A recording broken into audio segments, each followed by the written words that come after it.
What's going on, guys, and welcome back to WWE Network and Chill, where every single week right here on the show, I, Graham Giuseppe Matthews, break down all the content that I watch on the WWE Network as well as on the E! Network with my weekly reviews of Total Divas. Today we're talking Season 7, Episode 11, Let's Get Naked.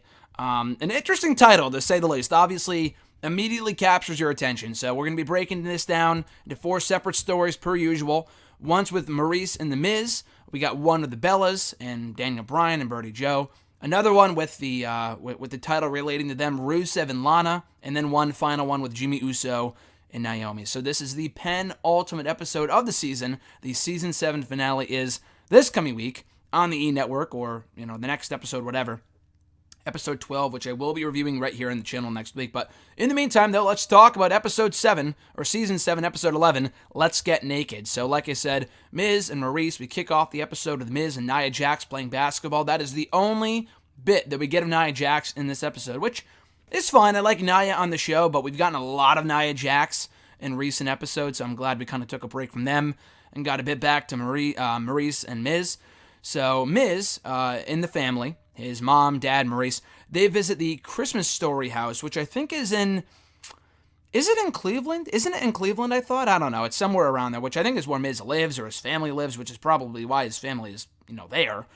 So they go there to film A Christmas Story. You know the parody video they did a few months ago? I think it was only like a month ago on the WWE YouTube channel. It was like Miz as the kid in A Christmas Story, a movie I honestly could not care less about. I think that movie is super overrated, but it was cool to see. The parody, I thought it was hilarious. So we have Miz and like the bunny suit doing all that shit. So bottom line, they go to the house to film that little video for YouTube. I'm not sure how far in advance this was filmed. Maryse found out she was pregnant on this episode. Spoiler alert. And we found that out in June. So like a while ago, like well before Christmas. So they must have filmed that like literally in like June or late May or something, which is crazy. Anyway, so Maryse is not happy with how busy Miz has been recently. After this, he's got to go fly to do the 6-day MTV challenge, do Raw, do that again, and all this other stuff in between. So Maryse is not happy that she's not really seeing her husband much. While she's home alone, she's not doing the MTV challenge before she goes to Raw. She's not feeling like herself. She can't sleep. She's not too hungry. She's way too tired. Or she is sleeping too much. She's way too tired. So anyway, she tells Miz when he gets home after finding out for sure that she's pregnant. And he is speechless. He's happy, he's nervous, he's scared, as any, expected father would be, obviously. Maryse can't believe it. They go for an ultrasound, and they find out the due date is April 6th, 2018, which is obviously WrestleMania weekend. For any wrestler, that would be super stressful, but we're talking about The Miz here. And by this point in the show, which has already been well established amongst everybody, that The Miz is the hardest working and busiest guy in all of WWE. So for his kid to be due that weekend is like, he's like, holy shit, can you work with me here? Like, I got to work that weekend. And the doctor's like, dude, you got to get, like, literally, this is what the doctor said. You better get used to being a father. You better get used to having a baby, because this is what it's going to be like, dude. And he's like, holy shit. I mean, I would be the same way. I'd be freaking out like, holy shit, our biggest show of the year and all the media that we do. I can't be a part of it because I'm expecting a child. But anyway, he gets over that pretty quickly. He says to Maryse, we're going to fly out and tell my parents in person that you are having a kid. Now I'm going to be a father, which is super cool. So anyway, the Bella Twins are backstage at SmackDown, and we're moving into the next, story here on the show. The Bella Twins are backstage at SmackDown. They congratulate Natalya on becoming the SmackDown Women's Champion. Weren't they at SummerSlam, though, when she won the belt? Or maybe it was, I don't know, this is like well after that. I'm pretty sure this is like September, even though the Miz and Maryse thing happened in like June or whatever it was. Anyway, let's see here. So Brian, we find out, got vertigo only days before they were supposed to move into their new house in Portland, which completely came out of nowhere. I had no idea they were moving. There was no big hoopla about it, which I guess is probably for the better. But weren't they living in like Brian's parents' house for a long time? Not with his parents, but like the house that he grew up in. I think anyway. I don't remember, but anyway, they were gonna move, and Brian got vertigo, so he can't drive. So they decide on taking a motorhome, and Natalya says, "Oh, I know someone who can help you out." So she calls up a family friend, And they're two really eccentric people, to say the least. Very kooky, kind of goofy. They mean well, but they're just a little over the top. So they pack up their stuff. The drivers arrive. They're fucking beeping the horn like there's no tomorrow on the outside of the house. And by that point, they're like, okay, these people are a little weird. So they get in there, and they see all this super unhealthy food in the RV, which I would not have cared less about. They got like fucking cheese balls in there, soda, Oreos. Like, hey, that shit's for me. I love that kind of stuff. But obviously, Brie and Daniel Bryan are huge health nuts. So they're not having any of this. They're like, can we stop at like a grocery store real quick so I can pick up some actual healthy... Like, they said that. Like, Daniel Bryan goes, this might be a little unhealthy for us. Like, right to the people, which I would feel bad about, but whatever.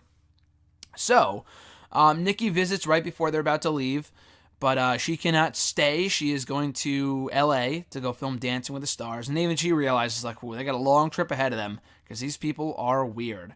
So they got roughly 1,200 miles from where they are to Washington.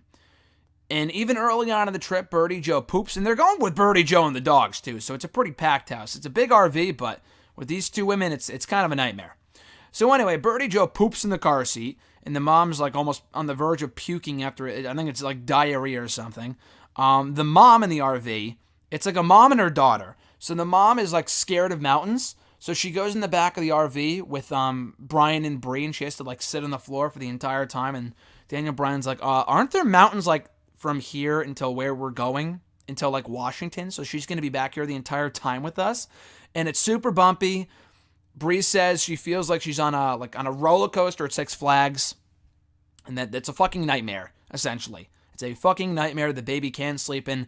If it was just them, it'd be one thing, but these two women are kind of sort of weird, and it's just super weird. They just can't handle it. They can't handle this for 3 days. If this is what it's going to be like, they just can't do it. And if it's just them, again, it's one thing, but they have the baby with them too, and the baby can't sleep, and it's going to go a day without napping at all, then they're going to have some issues. Brie and Brian, like Brie brings up, like, oh, I thought this would be a nice trip. It would be nice and romantic.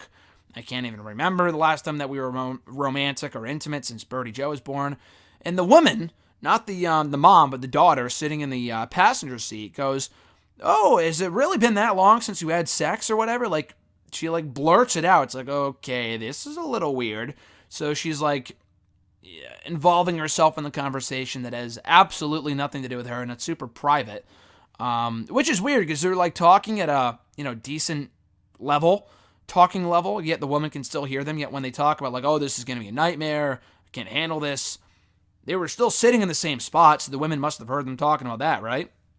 So anyway, they book a flight to Washington. They're like, okay, fuck this. We cannot deal with this. I'm sorry. Would it be okay if we did that? And they're like, I guess. Bree's like, okay, we got to get the fuck out of here. They're like, oh, you sure you want to take the flight? And Bree's like, yeah, it's already booked, dude. Sorry. So they leave. They officially move into the new house, and Bree says that she has never been happier. On to the next story here. Rusev criticizes Lana before they go out to the grocery store about having her deals. That's what he calls her breasts. He calls them the deals, which was funny. He calls them that the entire episode. He calls her boobs deals. So funny. Because her boobs are basically hanging out of her shirt. And Rusev, like any husband would, he's like, we're going to the grocery store. There's going to be parents there, kids there. Don't have your deals hanging out. So go change. And she says no. And he said, go change. And she said no. So anyway, to get even, Rusev, while mowing the lawn outside, wears underwear. And he's like, oh, hey, what's going on, dude? Like the next door neighbor. And he's like, oh, I'm doing all right. It feels like that scene out of Step Brothers when Derek is showing the new people around the house.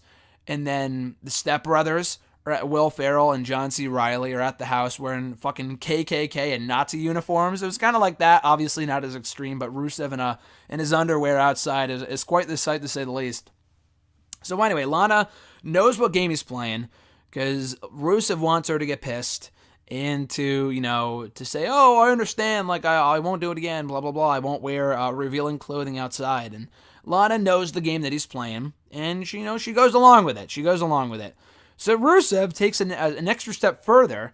He gets naked while barbecuing. Now, if he's actually naked, we don't know. It gets blurred out, thankfully. His deal gets blurred out.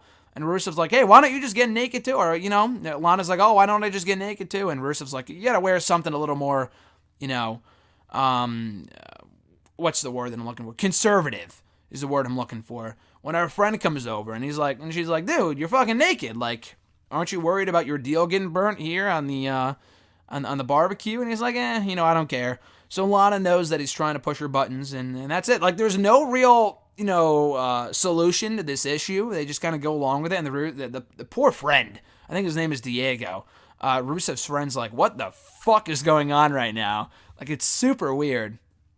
There's really no resolution to this story here. It's just kind of funny to see Rusev walking around in his underwear and then naked in his backyard barbecuing. So anyway, Jimmy Uso plans a vacation for Naomi, but her stomach hurts, so she can't really enjoy it. It's a beautiful hotel. I don't know where they go, but it's a beautiful location, great beach, whatever. They get massages, and I don't know if Naomi's on her period or if she's just not feeling well. It seems like she's just not feeling well. She doesn't really clarify, but they get massages, and Naomi, during the course of the massage, and Jimmy Uso was hoping for girls, they get guys instead, unfortunately. So Naomi, during the course of the massage, farts, and it's pretty bad. And the guy's like, oh shit, and they like spray to kind of like make it smell better. And Jimmy Uso's like, did you just fart? And she's like, oh, she's so embarrassed. So she's not enjoying the day when Jimmy Uso asks her, are you enjoying the day? And she says, she doesn't say anything, but she's like, she doesn't say that she's not feeling well. So Jimmy gets annoyed. Jimmy Uso gets annoyed and he walks off. The thing with Naomi is that she does not tell Jimmy that she is not feeling well. She doesn't want to tell him the truth and then risk getting, bullied or just being whatever by Jimmy, which I could see why he would do that, but hopefully he would realize that if she did tell him that she wasn't feeling well, that he wouldn't make fun of her because she's not feeling well. So instead, she doesn't tell him. She doesn't tell him that she's not feeling well. She doesn't be fucking honest. What a concept. And instead, she makes up for it by dressing up like a cheerleader, having him dress up as a football player, because that's what they used to be before they got into wrestling, and then going off to do their business, if you know what I'm saying. But not at any point, I don't think anyway, from what I understand, from what I saw, she never once says that she wasn't feeling well, which is why she was down. He never comes to realize that, apparently. She just makes up for it, she apologizes, but she never tells him the truth that she wasn't feeling well, which completely is not the right message to send at all if you're in a relationship. But that was weird. The Rusev Lana thing, again, no real resolution to that, or the Naomi Jimmy Uso thing. But overall, it's a funny episode. Rusev Day is every single fucking day. So love Rusev. That was great. The Miz, Maryse story was nice. This was largely dominated by the Brie, Brian, and Birdie Joe story. And that was interesting too. It's an interesting episode, to say the least. An interesting episode. And it's kind of like an odd ending to all the stories involved except for the Miz and Maryse one. So it's great to hear that Maryse is pregnant. We knew that months ago, obviously. And that she is due over WrestleMania weekend in a few short months. So anyway, that's my 2 cents, my review of Season 7, Episode 11, Let's Get Naked. That episode of Total Divas that aired last week on the E! Network. Like I said earlier, guys, the Season 7 finale coming up this Wednesday at 9 o'clock Eastern Time on the E! Network. I will be breaking it down right here on WWE Network and Chill next Monday, so stay tuned for that. In the meantime, and in between time there, you can find me on the Twitter machine at WrestleRant. Find me on Facebook at facebook.com/Graham.Matthews. Be sure to like this video, drop a comment, share the video, and subscribe to the channel for more daily content. And with all that being said, folks, have a great rest of your week. I'm Graham Matthews, and I'll catch your ass down the road.